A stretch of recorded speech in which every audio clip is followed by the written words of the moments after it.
بسم اللہ الرحمن الرحیم۔ ماہ شعبان میں کرنے والے 4 نہایت ضروری کام، اگر ان 4 کاموں کو میں اور ہم سب انسان کر لیں تو اللہ پاک خوش ہو جائیں گے اور ہماری مغفرت ہو جائے گی۔ محترم ناظرین، ہم انسان فطرتی طور پر کمزور ہیں، چاہتے ہوئے نہ چاہتے ہوئے ہم سے غلطیاں اور گناہ سرزد ہوتے رہتے ہیں۔ 2 مہینے ماہ شعبان اور ماہ رمضان رحمتوں والے اور برکتوں والے اور بخشش والے ہیں، اس لیے ان 2 مہینوں میں اور خاص طور پر شعبان کے مہینے کے اندر یہ 4 کام ہر مسلمان مرد اور عورت کو ضرور کرنے چاہیے تاکہ ہماری سابقہ زندگی کی غلطیوں، کوتاہیوں اور سرزد ہونے والے گناہوں کو بخشش کا سبب بن سکے۔ محترم ناظرین، ماہ شعبان میں پہلا کام جو آپ نے، میں نے اور ہم سب نے کرنا ہے وہ ہے اللہ سے ہدایت کی دعائیں مانگنا، اپنے لیے، اپنے گھر والوں کے لیے، دوست احباب کے لیے، رشتہ داروں کے لیے، ہمسایوں کے لیے کہ یا اللہ ہم کمزور ہیں، گناہ گار ہیں، لیکن آپ کی رحمت ہمارے گناہوں سے زیادہ ہے، ہمارے گناہوں سے بڑی ہے۔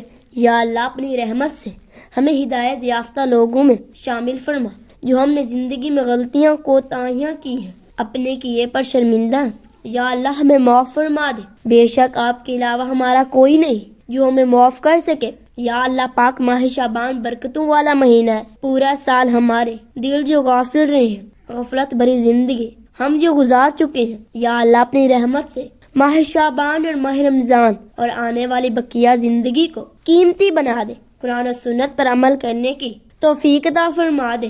ماہ شعبان میں برکت کے لیے دعائیں کریں، اپنے لیے برکت کی دعا کریں، دوسروں کے لیے بھی کریں، اس لیے کہ جو آدمی دوسروں کے لیے دعا کرتا ہے تو اس کی دعا جلد قبول ہوتی ہے۔ لوگوں کو اپنے لیے دعا کے لیے کریں اور اب خود کسی اور کے لیے دعائیں کریں۔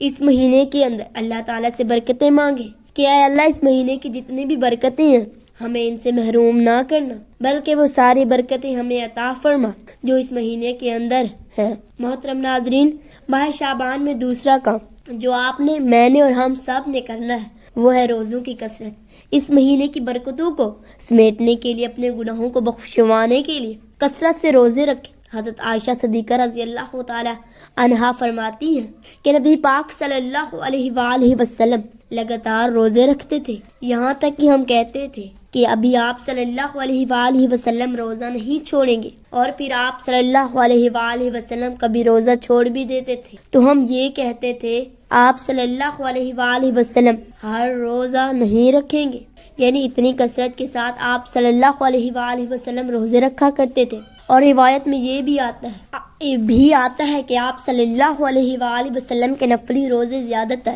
اسی مہینے یعنی ماہ شعبان کے اندر ہوتے تھے، اور مہینے کے اندر بھی آپ صلی اللہ علیہ وآلہ وسلم روزے رکھا کرتے تھے، لیکن اس مہینے کے اندر پورا مہینہ تو نہ رکھیں، لیکن زیادہ سے زیادہ رکھیں۔ اور اس مہینے کے اندر روزے رکھنے کی ایک اور وجہ یہ ہے کہ اس مہینے کے اندر موت کے فرشتے کو ان تمام لوگوں کے نام دیے جاتے ہیں جنہوں نے اس سال مرنا ہوتا ہے، تو روزوں کا اہتمام کریں، پورے مہینے کے نہ رکھیں اور نہ ہی تو کم از کم 13، 14 اور 15 تاریخ کا روزہ رکھ لیں۔ اگر زیادہ بھی رکھ نہیں سکتے تو رکھیں، پورے مہینے کے نہ رکھیں۔ اگر روزے رکھ لیں محترم ناظرین ماہ شعبان کے اندر، تیسرا کام جو آپ نے، میں نے اور ہم سب نے کرنا ہے وہ ہے رمضان کی تیاری کرنا۔ رمضان کے لیے اس مہینے کے اندر اپنے آپ کو تیار کر لیں۔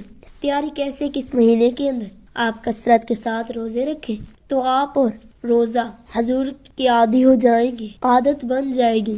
اور جیسا کہ رمضان برکتوں کا مہینہ ہے، ثواب کمانے کا مہینہ ہے، تو اس لیے شعبان کے مہینے سے ہی ثواب کمانا شروع کر دیں، غریب لوگوں کے اوپر خرچہ کریں، صدقہ کریں، لوگوں کے حقوق کا خیال رکھیں۔ ویسے تو پورا سال یہ کام کرنا چاہیے، لیکن رمضان کی وجہ سے، رمضان کی برکتوں کی وجہ سے اس مہینے کے اندر نیکیوں والے کام زیادہ سے زیادہ شروع کر دیں، اور انہی کاموں کی وجہ سے آپ کے رمضان کی تیاری بھی ہو جائے گی۔ محترم ناظرین، ماہ شعبان کے اندر چوتھا کام آپ نے، میں نے اور ہم سب نے کرنا ہے وہ شب بارات کی عبادت۔ شب بارات شعبان المعظم کے مہینے کے 15ویں رات ہے، اور اس رات کی فضیلت احادیث میں بہت زیادہ بیان کی گئی ہے۔ اللہ تعالیٰ شعبان کی 15ویں رات کو اپنے مخلوق کی طرف سے متوجہ ہوتے ہیں، اور پھر اللہ تعالیٰ مشرق اور باز رکھنے کے علاوہ سب کی مغفرت فرما دیتے ہیں۔ اور اسی طرح بیان فرمایا کہ اس رات میں اللہ تعالیٰ موت کے فرشتے کی طرح ہر اس جاندار کی روح قبض کرنے کی وحی بھیجتے ہیں، جن کے مرنے کا اللہ تعالیٰ کی طرف سے ارادہ کیا جاتا ہے، یعنی تمام جانداروں کی روح کے بارے میں بتا دیا جاتا ہے،